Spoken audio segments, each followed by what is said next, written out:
Hello, everybody joining online. It's so nice to see you.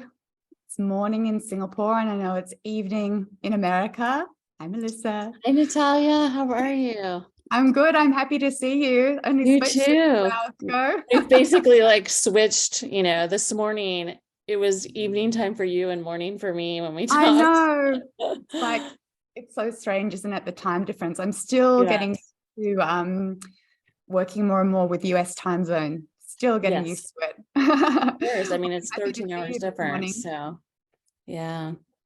So thank you for everybody joining in this morning to the Power of Somatics. So there's some of you here on Zoom, and I think people are also beginning to tune in on LinkedIn Live as well. So I'm really looking forward to this session, morning Singapore, evening America, and many other different times all over the world. If you are online, I would love if you could drop a note in the chat, introduce yourself, say hello, let me know where you're dialing in from. I always love these sessions because there are people from all over the world connecting on these shared topics of healing and trauma and somatics and social impact. And it just warms my heart every single time. I see some of my people here. I'm so excited. I see some of my network folks here.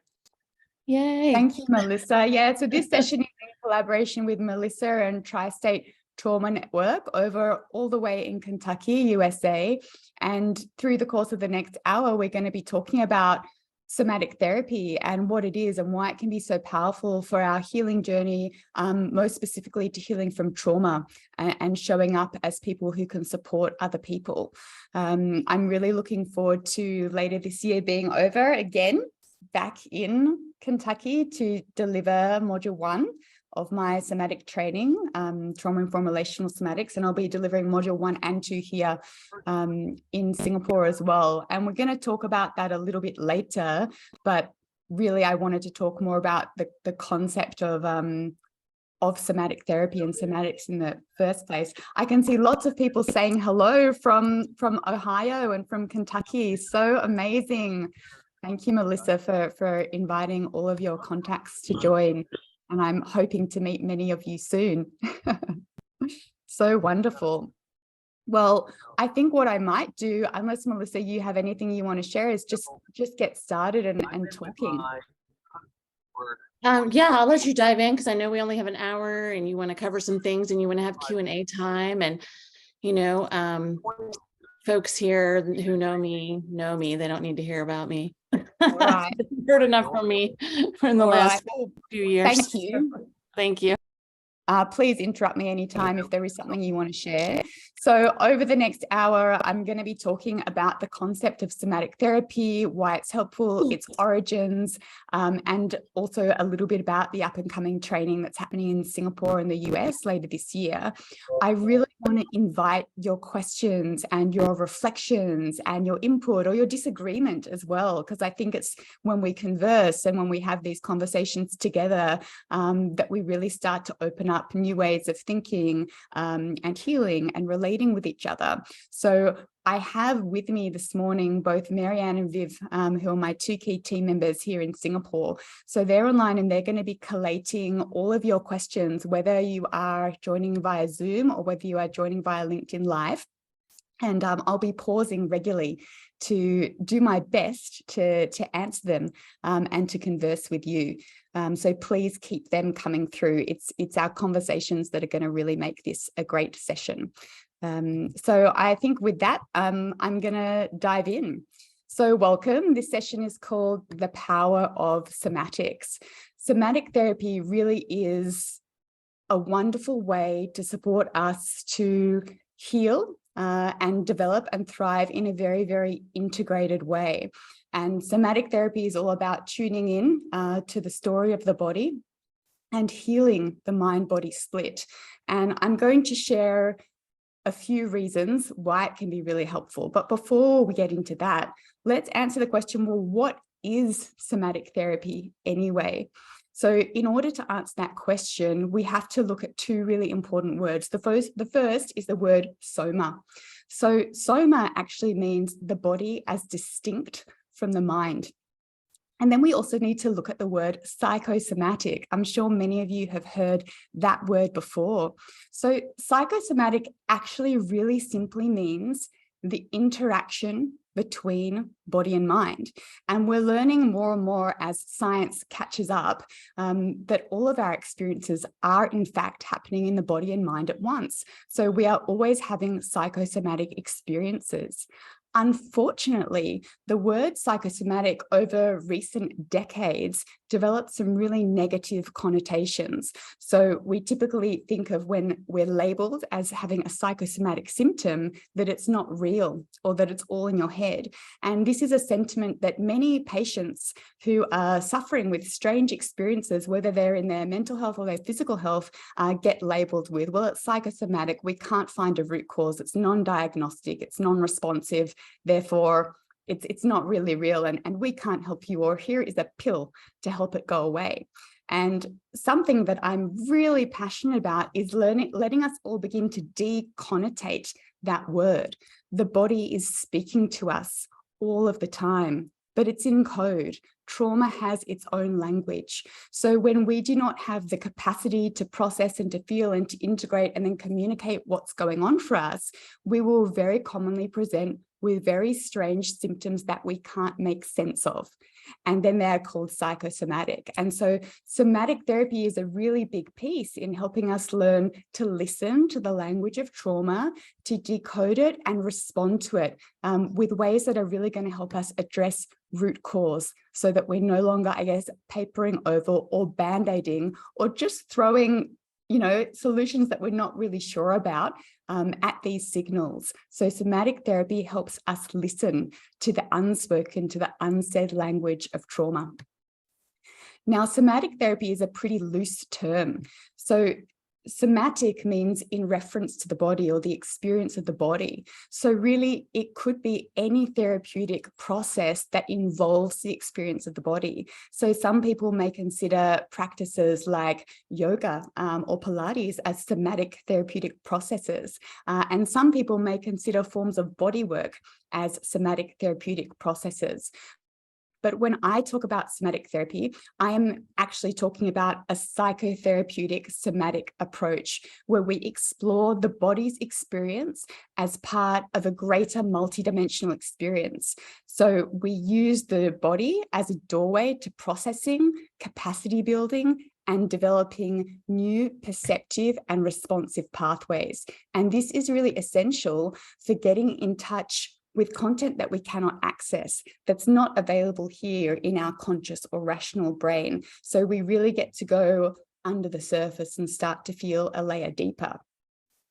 Somatic therapy is actually only now recently becoming more mainstream. So we're hearing the term more and more, and there are somatic practices and modalities popping up, but it's been around for a really long time. It's not new. It's just that we're finally beginning to tune into it and accept it and welcome it and realize that it really is a very important piece of our healing puzzle.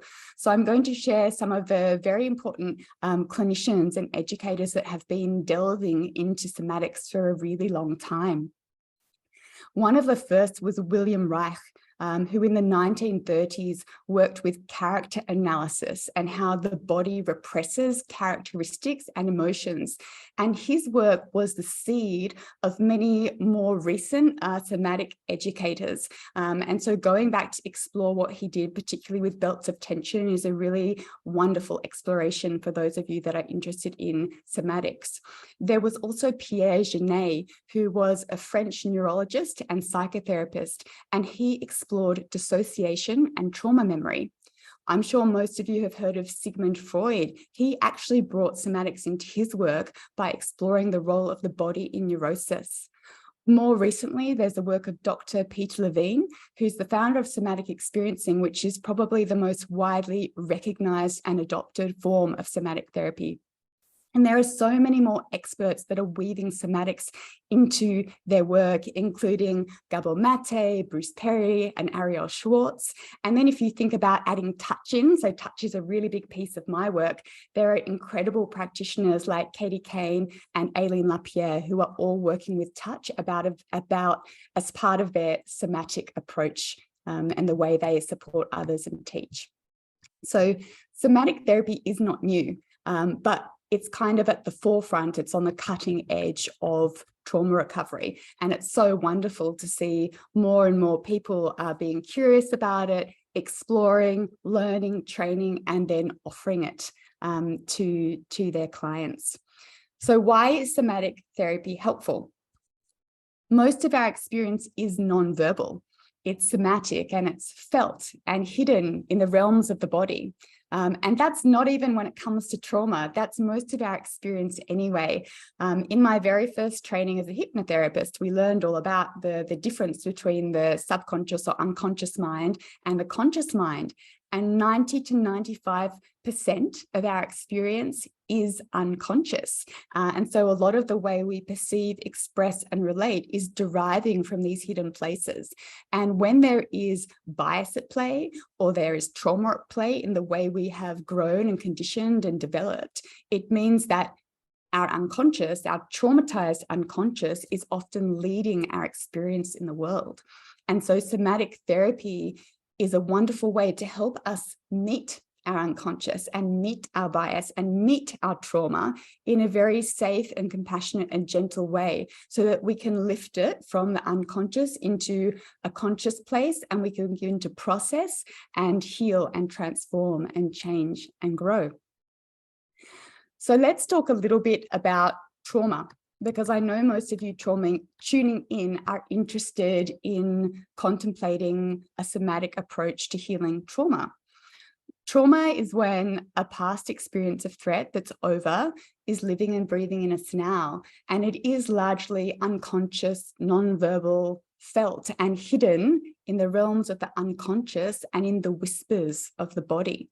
So when we are working with trauma, somatic work can often be used as this beautiful bridge to commune with the trauma, to reach in and connect and lift it up for resolution. And there are many modalities that have been, I guess, coming more and more to the forefront that are using these somatic tools to help us do that, to help us heal what has been hidden for so long and what has been decontextualized through us, the way we are experiencing in our body, our mind, and in relationships and in the world at large. Now, please remember, if you've got questions during this sharing, to please pop them in the chat, either on Zoom or on LinkedIn, and I will be pausing regularly to check in. Marianne, have there been any yet? I don't think that there have, right? No, not yet. Okay, don't be shy. Keep the questions coming. Let's talk about the essential intention of somatic therapy. The essential intention of somatic therapy is to come home to the body and to repair the mind-body split. So when we have unresolved trauma, we will dissociate. So our body and our mind are no longer having a congruent experience in the present. And let's talk about what dissociation is. So dissociation, in the simplest terms, is the experience of checking out. So when the body is not a safe place to be, we will check out, we will leave. And we do that so that we can survive, so that we can keep on going. And what happens with many people who have experienced trauma and not gone through the healing process is that either they remain dissociated or they will continue to dissociate when that traumatic content is about to be touched. And so when we are working with healing trauma, whether it's our own or holding space for others, we do need to have a deep understanding of what dissociation is, what it looks like, and how to begin to create the capacity to make reassociation or somatization safe. Because we dissociate for a reason. It's not safe. Whatever's been going on, we do not have the capacity to deal with or process it. And so when you train as a somatic therapist, you learn very specific tools to check what is somebody's capacity for association, and to gently be able to bring a client to a state of somatization, being in the body, but also to help them disassociate if it is all too much. And so having that skill, the ability to support ourselves or others to shift awareness based on checking safety levels and capacity levels, that's actually what makes this level of trauma work safe. Any questions on that? Please bring them through. I see something here. Some have extreme dissociation and develop dissociative identity disorder. I had 2 adult clients with 6 to 8 alters each that held the trauma from different ages or situations. Thank you, Melissa. This is really important. So something that happens when we do have unresolved trauma is that we fragment. So we split into parts, and this can then develop into dissociative identity disorders. And there are a number of different ones, but let's talk about what's happening under the hood of all of that. So think of a young person going through a traumatic experience. It's actually not safe for them to have all their reactions or responses. So for example, if someone was in an abusive situation, they may want to fight back, but to fight back would actually cause more harm. And so that part of them that wants to fight back doesn't. It gets suppressed and put away. There might be a part of them that wants to run away, but it doesn't feel like that's an option. There's nowhere to run to. So that part that wants to run gets suppressed. There might be a part that wants to plead for love and care. Please don't hurt me. Please look after me. But there's no care available. And maybe that might make more harm or more abandonment happen. So that part gets suppressed too. And what happens is, particularly when this is developmental, particularly when it's happening when we're young, when we're children or teens, is that those parts become suppressed and all those impulses and authentic expressions become suppressed. And what we do is we end up creating a persona, I call it an external shell, that feels safe from which to interface with the world. So the personality that we develop is a trauma response. And all these really important fundamental parts of us become suppressed. And the way this then manifests and decontextualizes is very nuanced.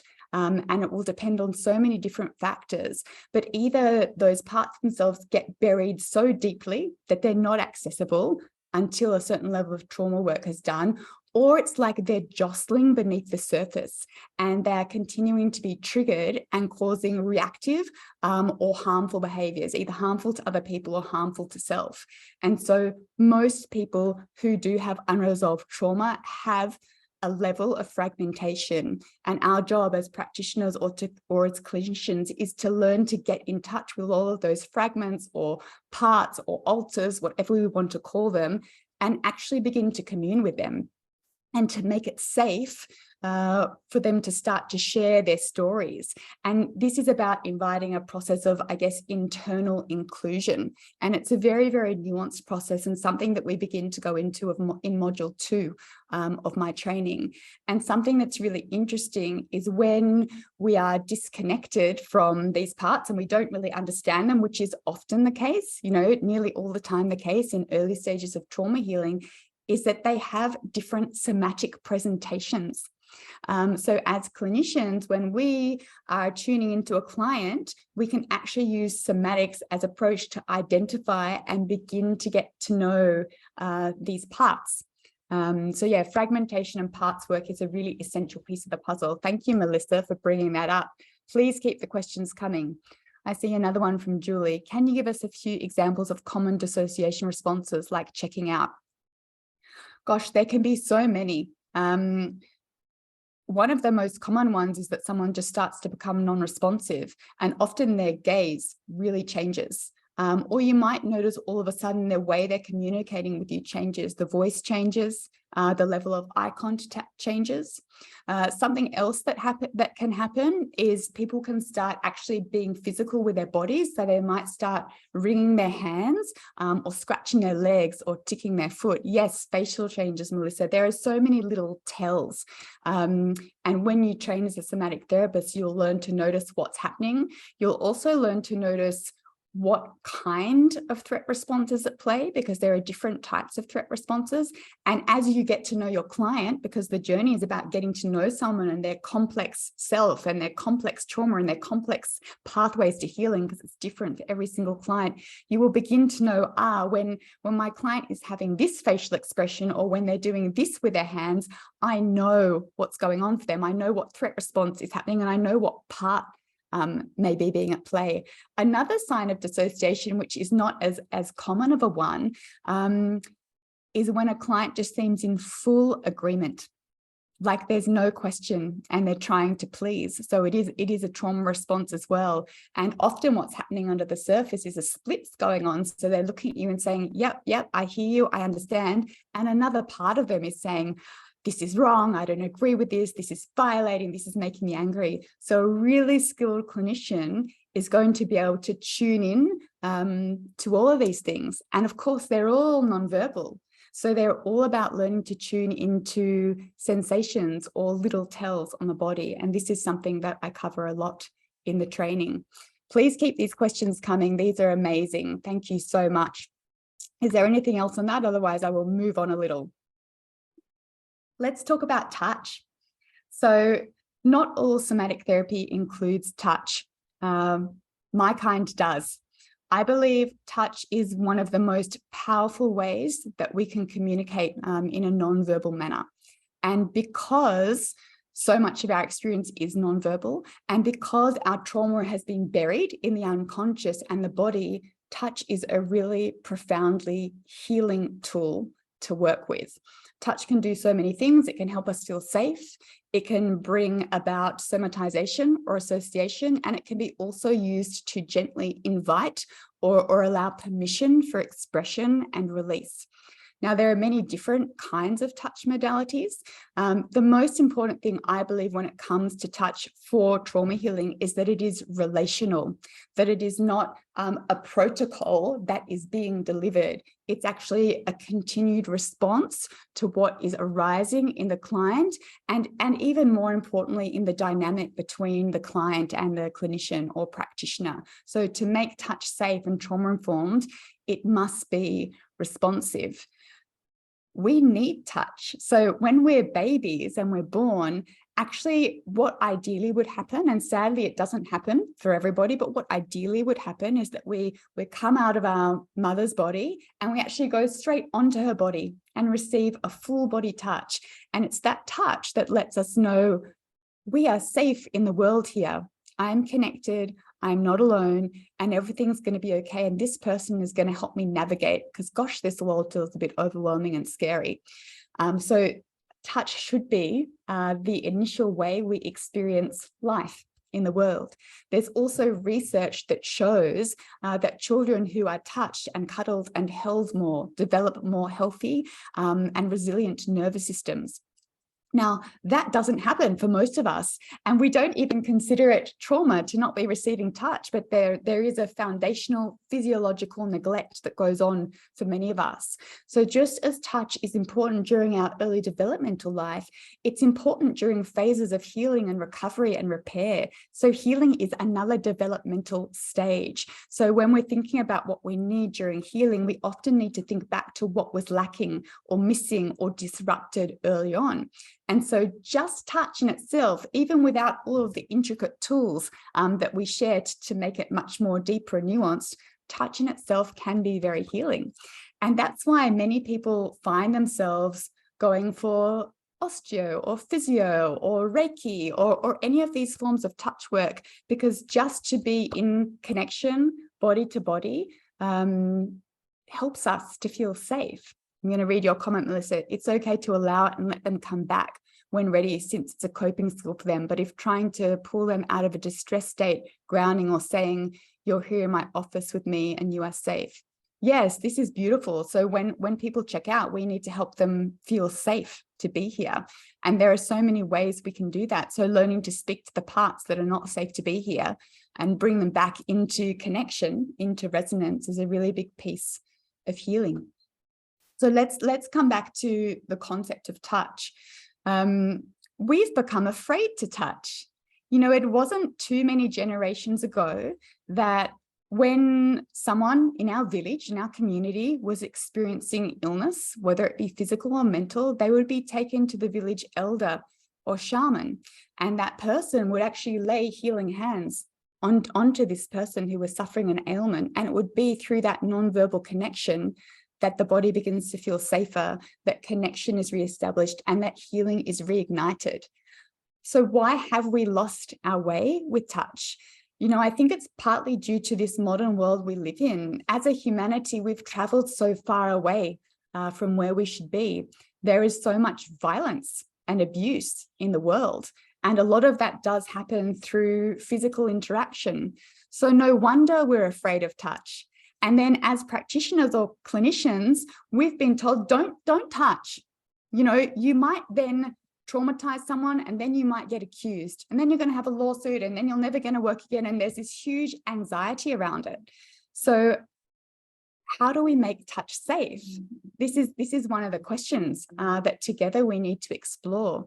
Touch becomes safe when we speak about it, when we create really clear frameworks that have boundaries about it, and most importantly, when we learn to tune in to a client's nonverbal and unexpressed no.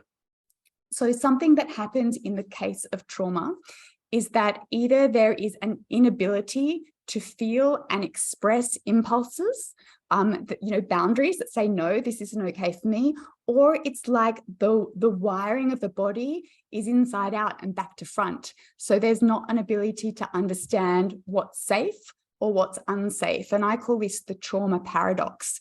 So in order for us as practitioners or clinicians to begin to make touch safe, we need to have the skill to learn to tune in to when the body is saying no, but the client is not saying no. Very often a client will be like, yeah, that's fine. But the body is actually screaming and bracing and saying, get your hands off me. So in order to make touch safe, we need to learn how to notice when that's happening and respond to the unexpressed boundary by pulling back and inviting the boundary into expression. So when unexpressed boundaries are resurrected and reinstated, incredible healing begins.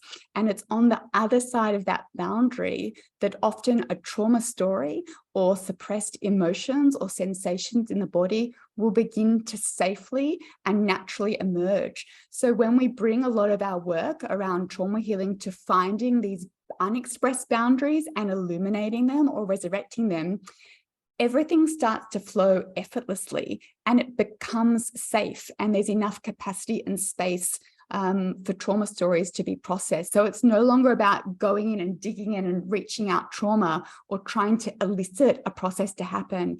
It's simply about finding that safe boundary and bringing curiosity around it.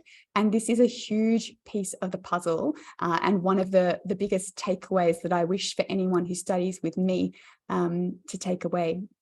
I'm going to pause and Marianne, see, have there been any questions that come in? There was one earlier from Claire. So she's asking what's a good way to reassociate once you notice those tells of disassociation. I see, Melissa, that's what you were responding to before. Thank you. Yes. Thank you. I missed that. So yes, there are many ways to help a client reassociate. The first is to just bring it into the room.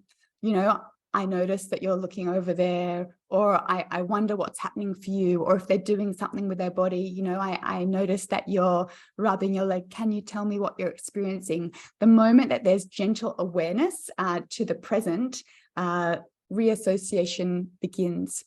Something else that is a very gentle way, because I'm all about gentle, is to bring their awareness to other things in the room. So can you tell me what's going on with that artwork over there? You know, can you feel your feet on the floor? You know, have a look at the windows in the room. So these are all very gentle orienting exercises. Another thing you can use is the sound of your voice. Are you able to connect with the sound of my voice? So there are all these very, very gentle ways. You can also give your clients a tool of actually intentionally rubbing their hands on their legs or rubbing their palms together. And these are very, very simple things. And there's a whole slew of things that we can do. I hope that answers, and let me know if there are any other questions on that, or if anybody else has any other suggestions. But that's just a little range to offer you. I see there's something here from Andrea. I have a client who experienced extreme neglect and abuse from infancy through childhood. She's now a 40-year-old adult who's been living only in her head with her extremely high intelligence, but she has the emotional age of a toddler. Intuitively, I feel she needs to be held like a baby, but obviously that wouldn't be appropriate. So Andrea, I want to ask, why would it not be appropriate? You know, this is all about what we deem as appropriate and safe. And something about touch is that you can offer this beautiful care. So it's not always about directly going into processing. It's about countering past harm and neglect through our relational approach. And I'm going to talk a little bit more about a relational approach in a minute. But when we are delivering safe, trauma-informed touch, we can actually provide that with the correct boundaries. So of course, you're not going to bring the client on your lap and say, there, baby, it's okay, because that would be breaching all kinds of boundaries. But what we can actually do is have a client, for example, if this were happening for my client, what I would do is we would talk about it and talk about that need for touch and care. And I would probably have them side lying on a treatment table with their feet up. I would probably have a weighted blanket on their body because this is like creating a very beautiful cocoon around them.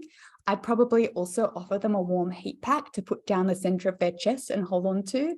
And what I would do as a practitioner, I would either sit behind them with just 2 very gentle hands on their back, or if I felt that that might be triggering for them, because for some people to not be able to see someone and have physical contact might be a trigger, particularly if they have experienced some kind of physical abuse or shock in that way, I would actually sit by their front and maybe just put one hand on their shoulder, and I would just hang out.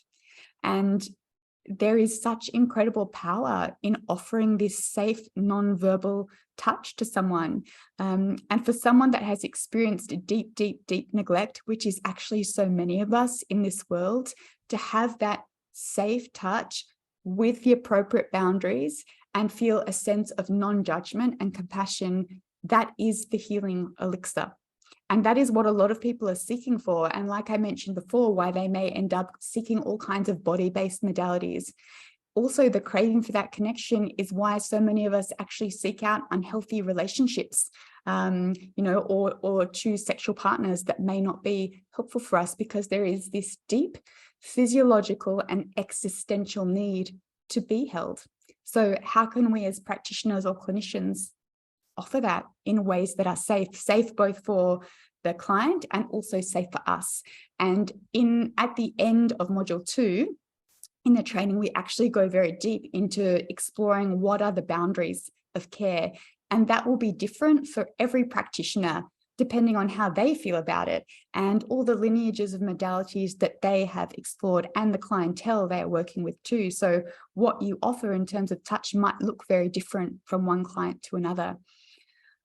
Melissa, you say, I think what people struggle with is the ethical code saying don't touch in the fields of counseling psychology that may be different in somatic treatment. Thank you. Yes, I mean, we've learned don't touch, and it's not only in I guess the field of mental health, it's in the field of teaching and education too. Don't do it. But this comes from our own fear of persecution. And I guess those of us that are stepping into exploring touch as a modality or integrating it into our practice, we have to continue to process for ourselves, where is that organizing principle that tells me no coming from? That's number one. And then number two is, if I do decide to incorporate touch into my practice, what would the potential difficult consequences be? So if you're operating under a certain licensure or framework, maybe there are things to consider. And I think it's a very personal inquiry. And it's also an inquiry, I guess, for each system or group. Do we welcome it or not? But there are more and more practitioners who are bringing touch into their practice because it does have this incredible healing property and it's needed. I'd love if anybody else has more insights or reflections or questions on this, because I think it's a really important piece. Touch can help so many people to heal. So the last 6 years I've been here in Singapore working with this. And when I started out, there was a line out the door immediately because people wanted this and I couldn't keep up with it. So that's when I started to begin to train other practitioners quietly here. And I've been doing it for years. And there are more and more people asking for this work. There are people flying from all over the world to have it. And so I believe we need more and more people doing it, but we can only offer it if we feel incredibly safe in the way we're offering it, and safe that it's not going to bring any ramifications for us. Are there any more reflections on that? Love to hear them. Marianne, have there been any other questions? Not at the moment. Thank you. All right. So I'm going to move on a little. I want to talk about a relational approach to care. So much of our trauma occurs in relationship. Relationship can also be the crucible for recovery if we harness its healing properties and adopt a trauma-informed approach. So something that a relational approach can do is that it considers one individual at a time. How am I relating to this individual based on all of their past trauma and all of their complex manifestation? What tools do I have to relate in ways that will A, counter past harm, and B, provide what was lacking?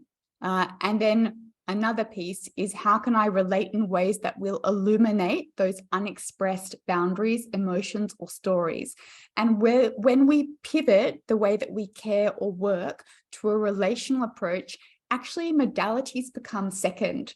So as practitioners or clinicians, we've studied so many different things, and all of those tools or modalities should be refracting through a human. And so a relational approach to care is a very human-centered care. And this is what my work is about: understanding how does a client's trauma story ask me to serve them.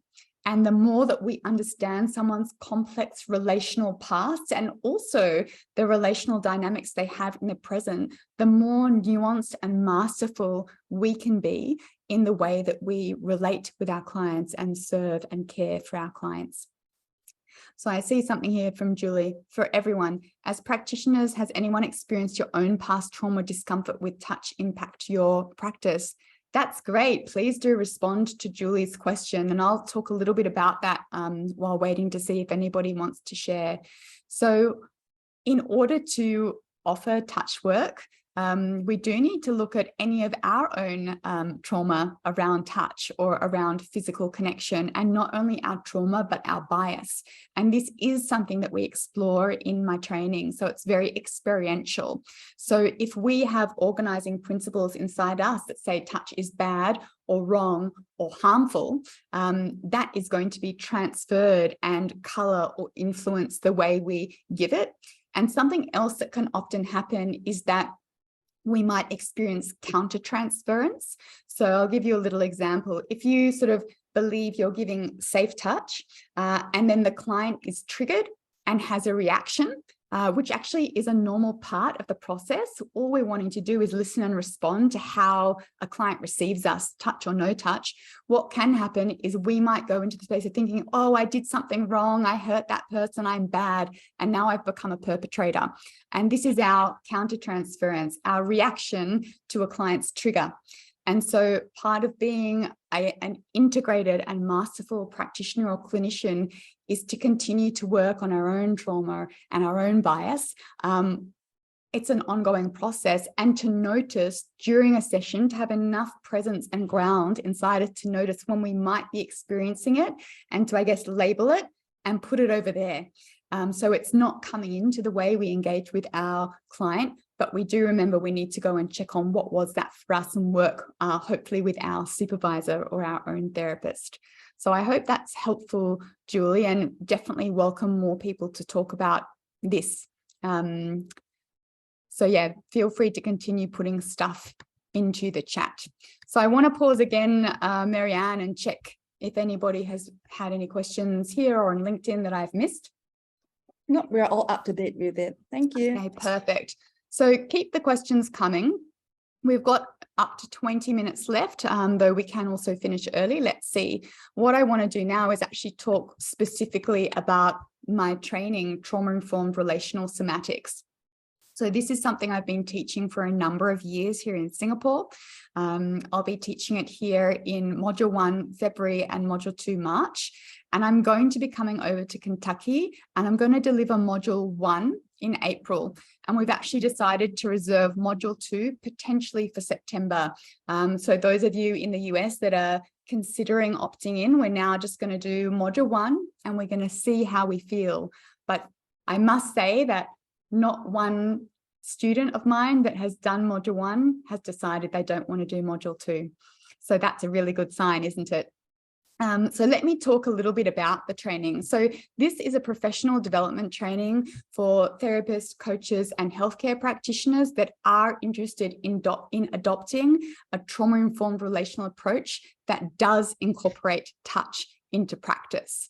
And I hope that more than anything, it just provides a pivot in the way you relate to your client, and the intention of illuminating those unexpressed boundaries.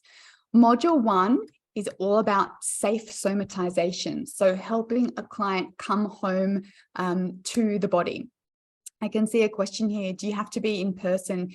Yeah, I only do this in person. I get so many requests to do it online, but I just truly believe the integrity of the work is lost. If you want to learn how to touch, you need to touch. And you also need to receive as well. So before I go on and explain the modules, I do have online an online video series. So it was recorded a couple of years ago during a training. There's module 1 and module 2. You can absolutely hop on and purchase that and do it in your own time, but it is not a training and there is no certification available. But if you're interested in exploring the work, it's a very comprehensive video series only. But I do believe you have to touch, you have to respond to bodies, you have to receive, you have to interact with different people in order for this to be integrated in a way where you can include it into your practice.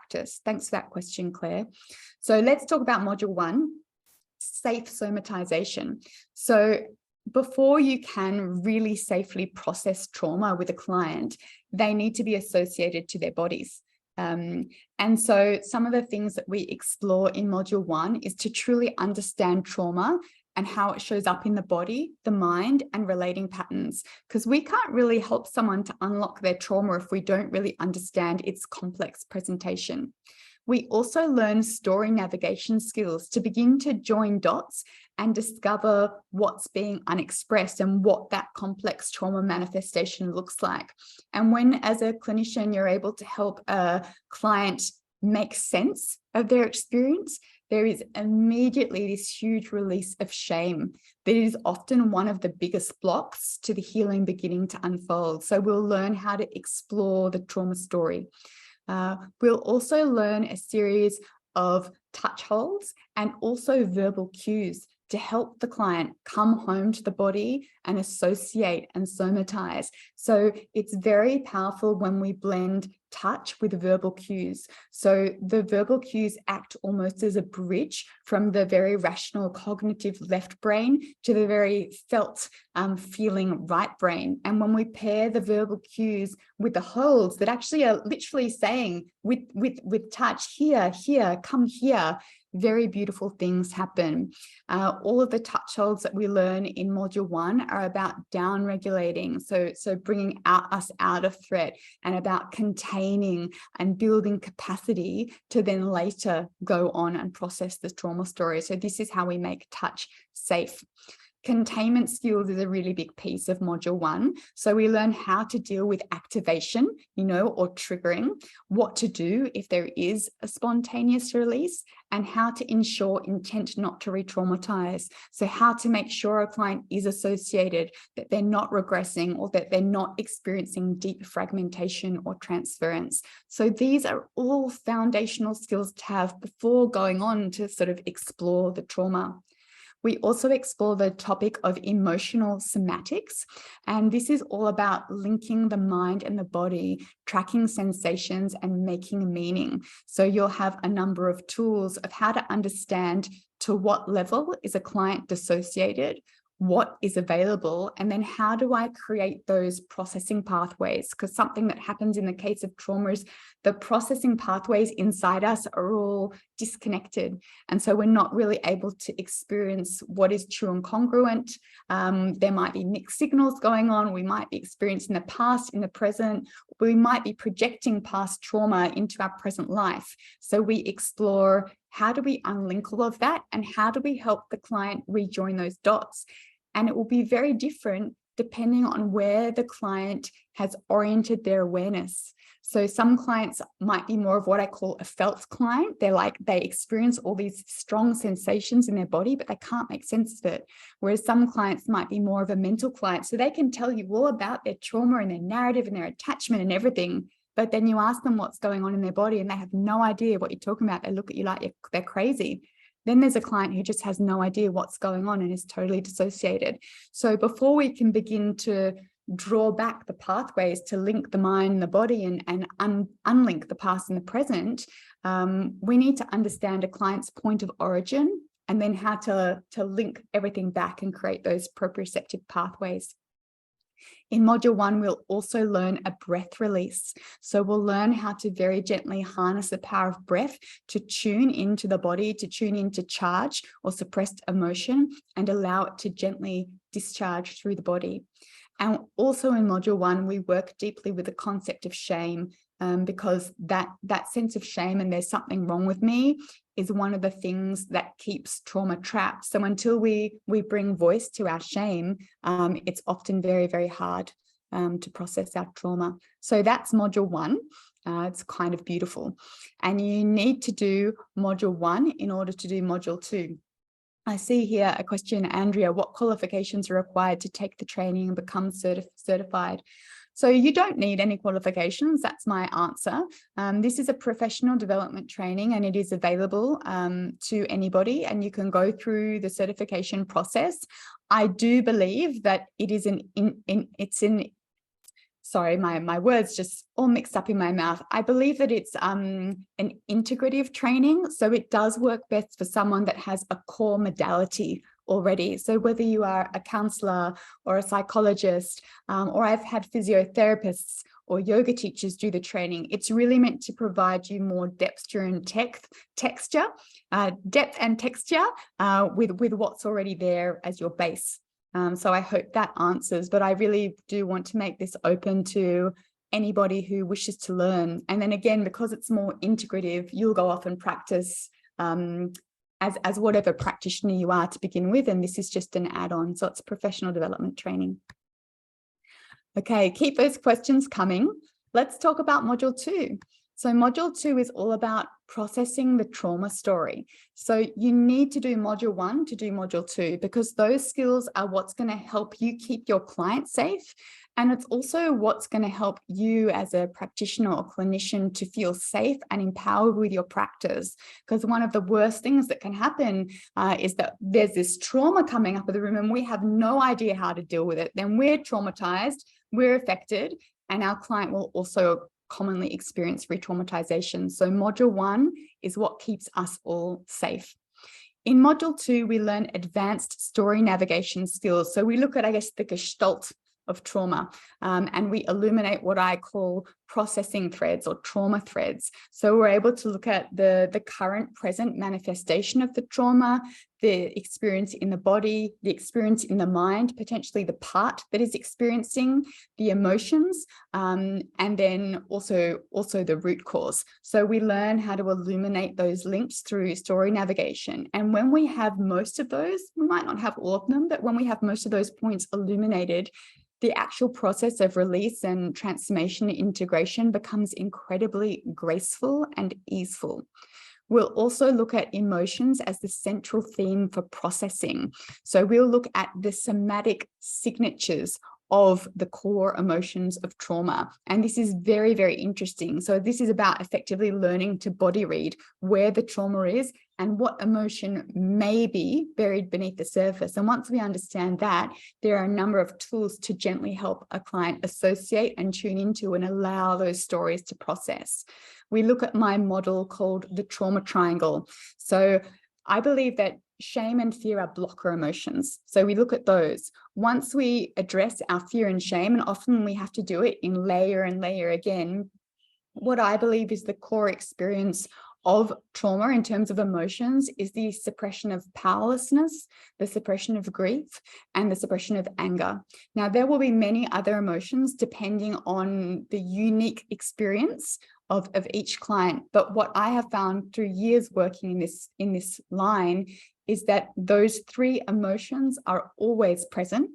They are always sort of working in tandem, and they are always coloring the way a client is perceiving, expressing, and relating. So in the training, we will learn how to tune into each of these, and you'll learn very specific skills to support processing and release of those. the touch holds that we learn in module 2 are more active. So in module 1, we're really learning how to offer safe holding and support. And in module 2, again, they're very gentle, but there are more touch techniques that actually really support the gentle emergence and release of suppressed trauma and charge in the body. And with those touch holds, you'll also be shown verbal cues to match. So again, pairing the touch and the words is very powerful. We will do a short introduction to fragmentation and working with parts. I've had many people ask for a module 3 just on parts, and that may happen in a couple of years. Give me a bit of time. And we will also do an introduction to transference and countertransference. And in the manual for the training, there is a really, really deep, I guess, piece or some articles that I've written on how to understand transference, not only in the treatment room, but out of the treatment room. So the common archetypes of transference that occur. And we don't go into all of it because it's just far too much for the training, but it's something that I always encourage students to read and to begin to explore, because I believe transference work is the thing that's really going to help us change things in a really big, deep way for ourselves and our clients. And the last thing that we cover in module 2 is boundaries and duty of care. So together we talk about, well, how are we going to integrate this into our practice? How can we offer it? What do we need to do to keep ourselves safe and our clients safe? And if we're working within certain systems or professional bodies, how do we integrate it there, or can we? So this is a very beautiful way to close out. So this training is deeply experiential. So to offer this kind of work, you have to receive it and you have to feel safe enough to go through your own process. So if you do decide to attend the training, be ready to get on a table and be ready to look at your own unexpressed boundaries and process a little. But of course, in ways that are containable and safe. This work is experiential, but it is gentle, and it always is done with continued checking for permission and consent and safety levels, not only with what's expressed, but what is unexpressed. So that's the training. If you have any questions or comments, I would love for you to put them in the chat here or on LinkedIn. For now, I also am going to ask Marianne to please share the links with more information and to register. So we're going to be in Singapore again in module 1 February and module 2 March. And we're going to be in Kentucky for module 1 in April with a view to module 2 later in the year. We'll see how we go. We're taking it slow. When you go on, there's also online, there's a couple of videos, me talking about the work, if you would love to hear more about it, even though you've just heard it. There's also opening for partial sponsorship. So in Singapore, every year I offer a number of quite heavily sponsored spots.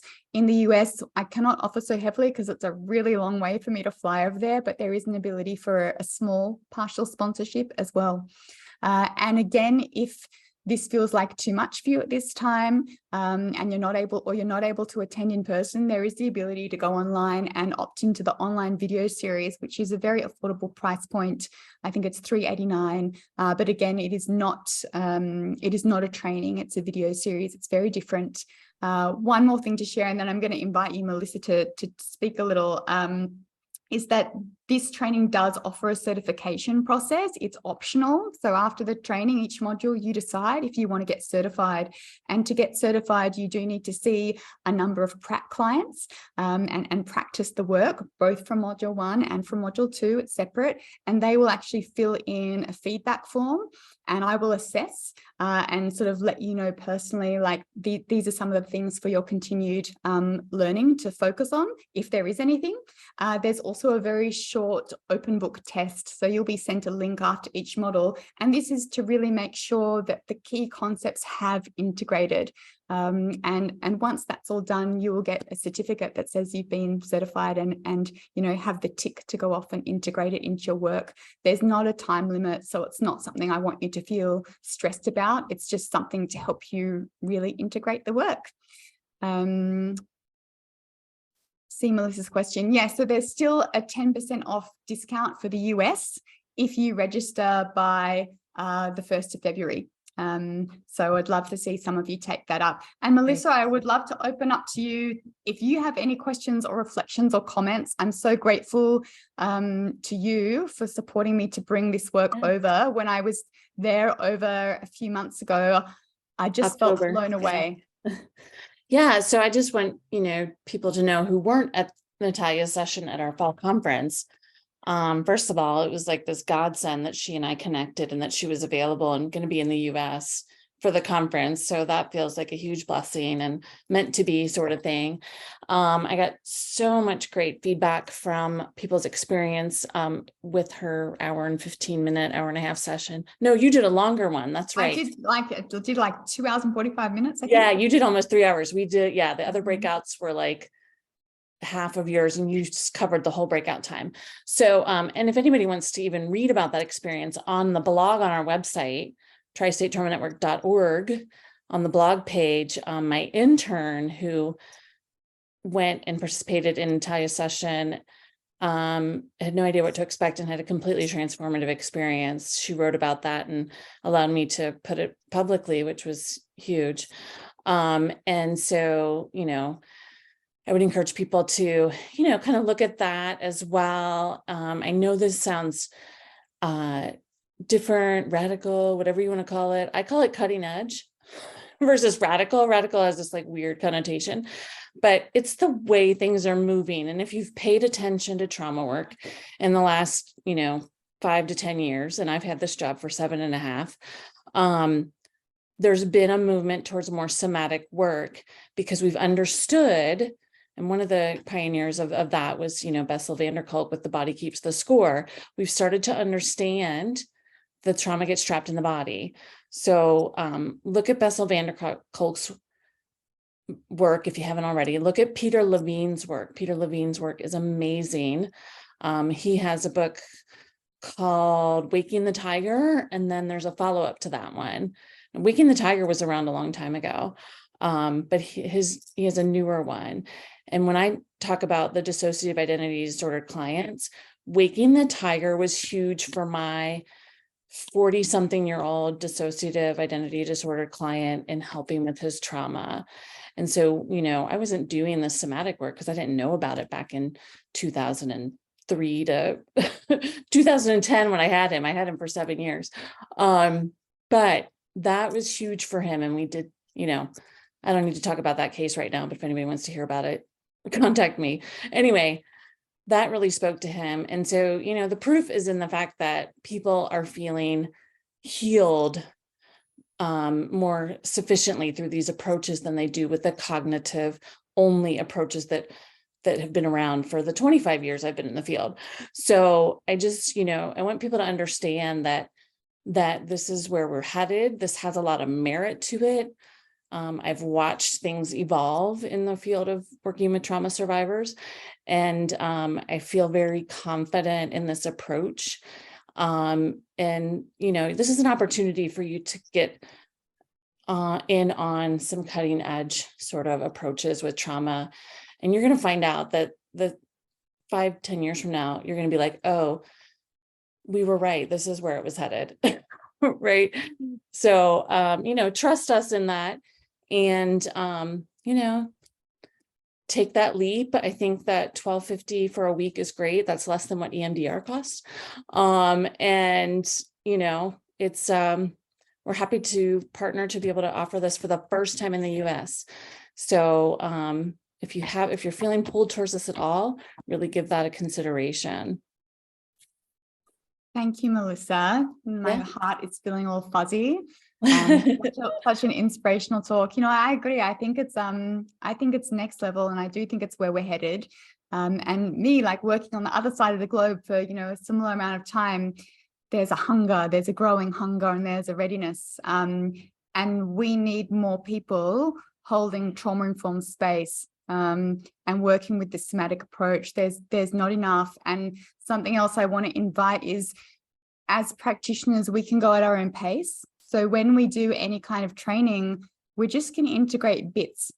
We're not going to be like, okay, now this is my practice and I'm throwing everything else away. It's about finding clues and tools and new awareness and integrating it in ways that feel right for you. And so I want to empower you. If it feels, too much or too different, you don't have to actually take it all at once. So something that's been true for me and for many that have sort of trained with me is that it integrates slowly over time, over months, over years.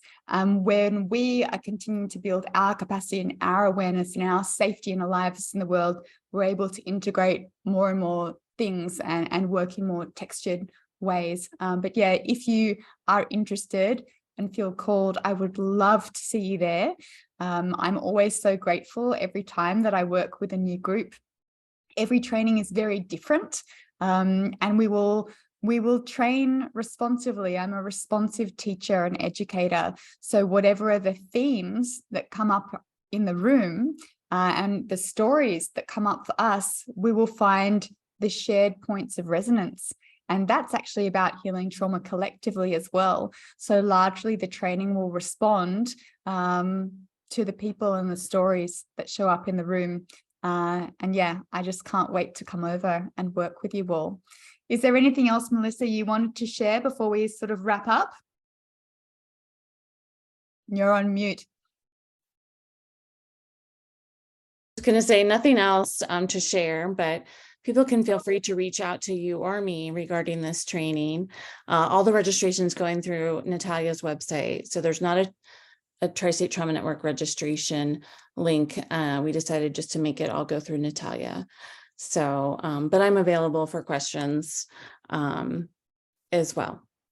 All right. Well, one more link I think Marianne's going to share is a few videos if you're interested to watch videos of people receiving this kind of work.